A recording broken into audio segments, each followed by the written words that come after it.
I never thought my wife Emma would betray me. And the object of her infidelity was her sister's husband, Lucas. This betrayal was exposed in front of both our families. My friends saw me in a very miserable state and they forced me to join a dating app. They just went ahead and made a profile without asking or telling me. They just informed me later that they had done it. I was sort of mad at them, but I thought I might as well give it a try. I went through some of those profiles. One of them turned out to be Emma. We connected and went out on a date. After a couple of conversations, the date went well and we began to meet frequently. After a while we fell in love and I decided to make things permanent and propose to her. Emma said yes and we got married immediately. My daughter, Ella, was born about 8 months ago, and it was the happiest moment of my life so far. Emma and I had been so excited to become parents. We had always looked forward to it and could not wait to handle this new joy and responsibility of life together. After that, however, Emma was going through postpartum depression and it really got bad. I knew and I was familiar with it, but it turned out to be worse than what I had expected. Emma was in a really miserable state at times and it pained me that I could not just pull her out of it. I tried my best to be there for my wife and my daughter. I tried to handle a lot of work. I even took a few weeks off from my job until we found a good nanny. I helped Emma with Ella and I did everything that I could do to make her feel loved by me. However, her condition was not getting better mentally and our doctor suggested that we consult a psychiatrist, as that would help. He assured me that a lot of new parents went through it and there was nothing extremely abnormal about it. I began to feel drained by this huge change in life. We went to the psychiatrist interest, as suggested by the doctor, and our treatment and therapy began. I could feel a man's change in me and Emma also said that she was beginning to feel better. I was glad that we found a good nanny. I was able to return to work again and life was getting normal. Things got even better when Emma's sister, Sophia, and her husband, Lucas, moved to New York from another city. They took an apartment that was quite close to ours and that changed a lot of things. We began to hang out together and that really cheered Emma up a lot. Sophia and Lucas often offered to babysit Ella and they were really good at it. That allowed us to get our date nights back. I made sure to surprise Emma with little things to make her feel loved and cared for. However, one day a strange incident happened. It was a weekend and I was anticipating our usual date night. I had asked Sophia if she was available to stay with Ella and she had said yes. I had planned to take Emma to the restaurant where I had proposed to her. It was our favorite restaurant and we went there for special occasions celebrations. I had not told her and had decided to keep it a surprise and I was really excited about it. But Emma refused to go out that weekend. I kept asking her the reason and she refused to say anything. I asked her if she was feeling all right and she insisted that she was fine. I did not know what was wrong. I got upset myself because I had made the reservations and had paid for it. And it really wanted us to have a good time where we did not have to think of anything else. Emma was being really rude to me and answering in a weird manner. I got mad at her too. I did not say much to her except tell her that I had made reservations for us and I really wanted to make her feel good. I had expected a little bit of goodness from her, but her attitude remained bad. She gave no reaction, answered rudely and left the room. She called Sophia and told her not to come to babysit Ella. I'm sure Sophia was surprised by that time. I had gotten really frustrated. I took the car keys and left to drive somewhere alone. I could not deal with Emma like that. She was not being vocal and was not communicating how she was feeling. And it was driving me crazy. For the past few months, I knew it had been immensely hard for Emma, with the pain of childbirth and postpartum depression. But I had been nothing but good to her. I had been making all the needed efforts for my wife. But at the end of the day I am a human myself. I needed to feel out too. I also got drained and tired. I had never let out my exhaustion at my family. No matter how tired I had been, I never talked rudely to Emma. I always acted fine and pretended to be normal. Moreover, it has been 8 months since I'm dealing with this. With Sophia and David coming into the picture, I was hoping things would get better, and it did get better. But after her last evening's incident, I feel we are going back to square one. Why could she not do that for once? Or was it not her fault and she just could not help it at date one? I was upset to Emma the last time that she behaved like a stranger towards me. But I somehow convinced myself that it was not her fault and it was just an emotional reaction to this particularly hard phase of her life. I was like, that woman gave me a beautiful daughter, so I could also be more tolerant towards her. I love her a lot and did not want her to feel bad because of me in some way. So I made up to her. I apologized for getting infuriated by her reaction. Emma was reluctant, but she made up. She didn't accept that some of the things that she didn't say were not fair to me. But I let that go. As long as she was happy, nothing else mattered to me. More things got slightly better, especially in the presence of Emma's sister. Emma felt very calm and relaxed around Sophia. I observed. I was happy about it. At least she was at peace in someone's company. And that was enough for me. One day I was coming home from work. I texted Emma to ask her if she needed anything that I could bring on my way home. Emma replied that she was at Sophia's with Ella. I thought I might go to Sophia's apartment and surprise her. I got some tacos for all of us in one of Sophia's apartment. I knocked at the door. It took some more time than usual for David to answer the door. He was delighted and surprised to see me. We went inside and I saw Emma sitting in the living room with Ella asleep on the couch. She seemed a little distracted, but she said that she was fine. I asked about Sophia and I told them I had brought tacos for everyone for dinner. Emma told me that Sophia had gone out to get some milk as they had run out of it and David had just gotten home from work. I know it should not be like that, but it bothered me a little to know that David and Emma were alone in the apartment. I immediately brushed the thought out of my head, reminding myself that David was just like a brother to Emma. She treated him like her brother, and she was a sister's husband. So letting such a weird thought in my head was very low of me. I scolded myself in my mind and decided never to think of such an obnoxious thing again. David and I watched the soccer game while we waited for Sophia came after about 20 minutes with milk and some other things. She was happy to see all of us together. We had a great time. Emma felt good and it was obvious. Talking to David also made me feel much better than before. While driving back home, I asked Emma if she was feeling good after spending such quality time with Sophia and David.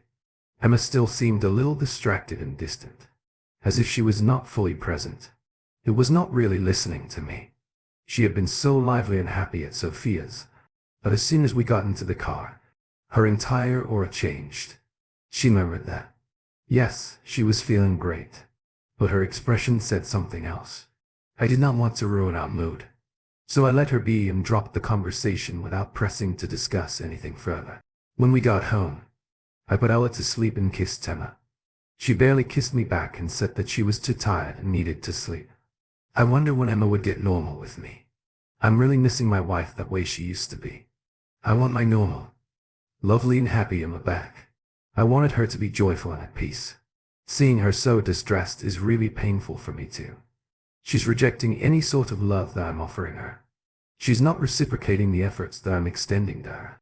I don't know how long I can endure this behavior before I go insane. She makes me feel as if I'm a stranger to her, and it hurts more than I could ever imagine. I want my normal life back with my wife and daughter. I don't want to be waking up every day to a distant Emma who would not open up to me and push me away every time that I took a step towards her. I wanted to feel at ease and behave normally like the happy family that we used to be. Any advice on dealing with this severe postpartum depression would be really helpful. Update 2. My instinct says that Emma is up to something, but I don't know if I'm just overthinking. I continued being good to Emma and she continued being distant and kept pushing me away. It was driving me crazy because I wasn't able to grasp the actual problem. I could not find a solution until I was aware of what was actually wrong. A few weeks later it became clear to me why she had been acting that way a few weeks ago.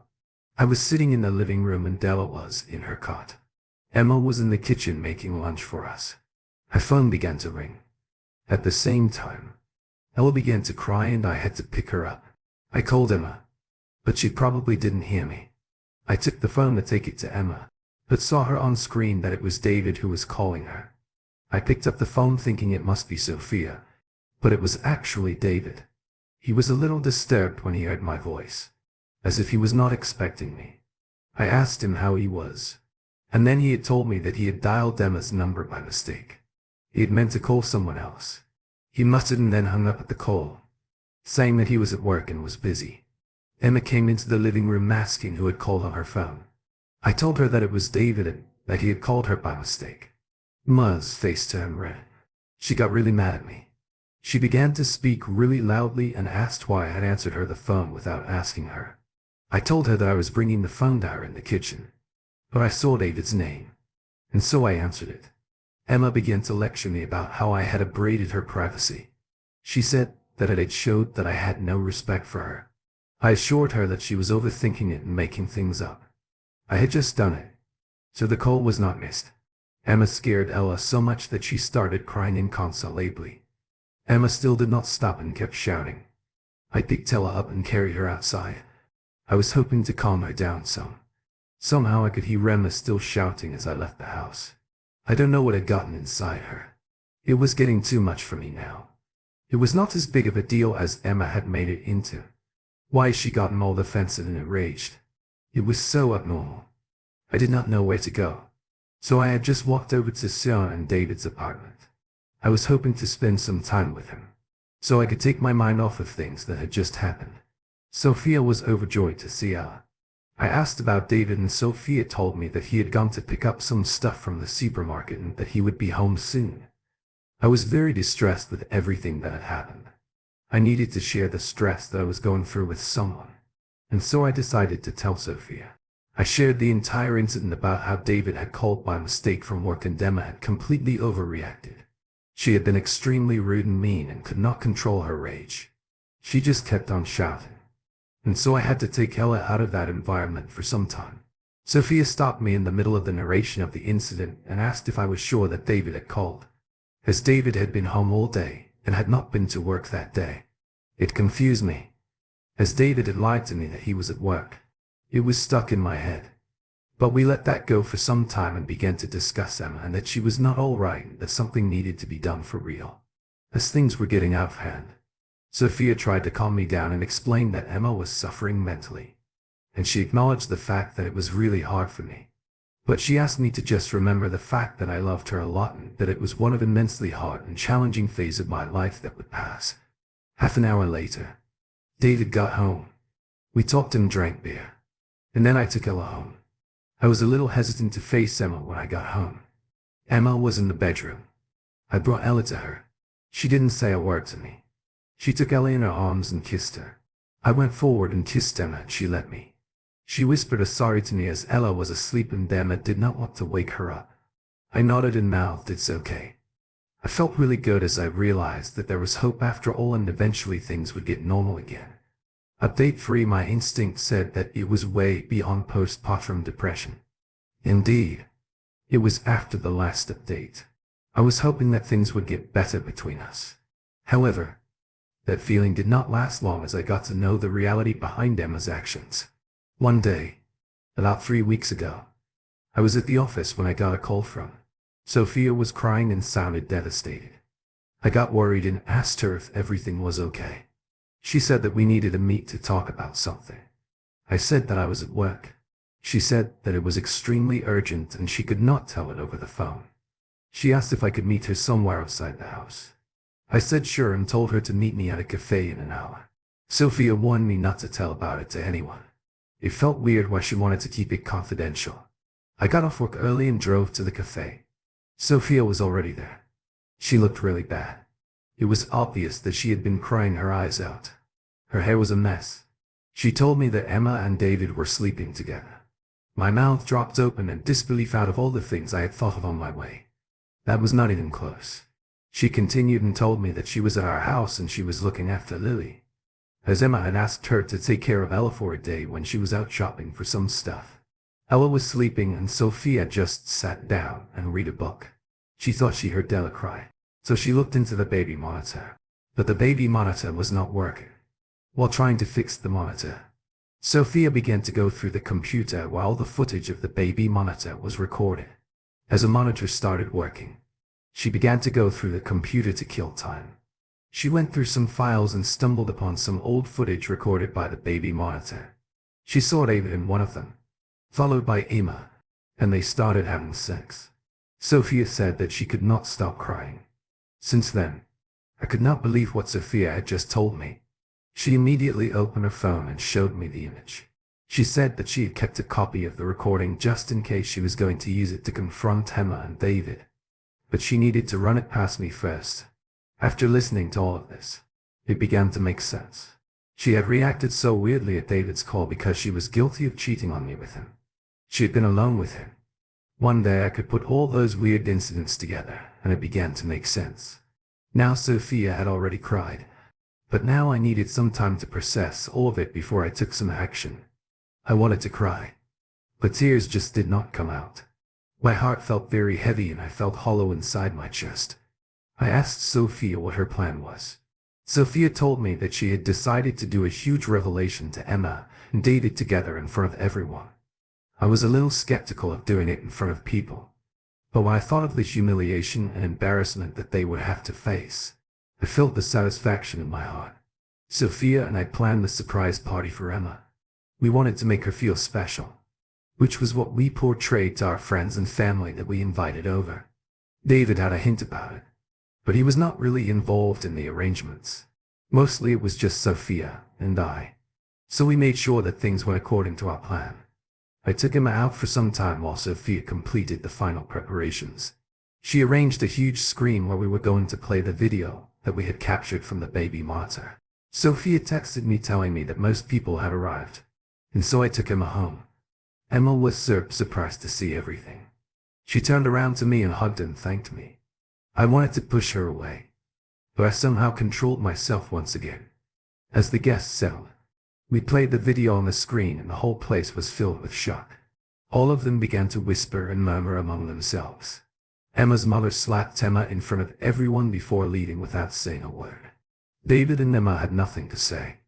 They knew saying anything was useless and nobody was going to believe them either. When all the guests had left and it was just the four of us, I told Emma that I had filed for divorce and that she would see me in court. Sophia screamed and abused David and Emma and left the apartment she wanted to live with her parents. She too was taking a divorce. I moved out of my house that very day and shifted with a friend for a few days until I found a new place. It hurt like hell. I had been betrayed by David, whom I had considered my brother, and Emma, who was my wife and the mother of my beautiful daughter. I felt really bad for Ella and for the kind of mother that she had. We got divorced and I got half custody of my daughter. I'm hoping to get complete custody soon as Ella grows a little. It will be easy, because Emma does not earn much. As for David, he got fired from his job because he was actually working for one of Sophia's friends. When Sophia's friend found out about Emma and David, he obviously sided with Sophia and fired David. Seeing David jobless and humiliated made me feel slightly better. He really deserved it. I had kept him like a brother and he had chosen to stab me in the back. And he also deceived his own wife. I'm trying my best to put this nightmare behind me, to start normal life where there's only a place for my daughter Ella. Thank you for tuning in. If you enjoyed this episode of the story, please give it a like. And don't forget to subscribe to get notifications for updates.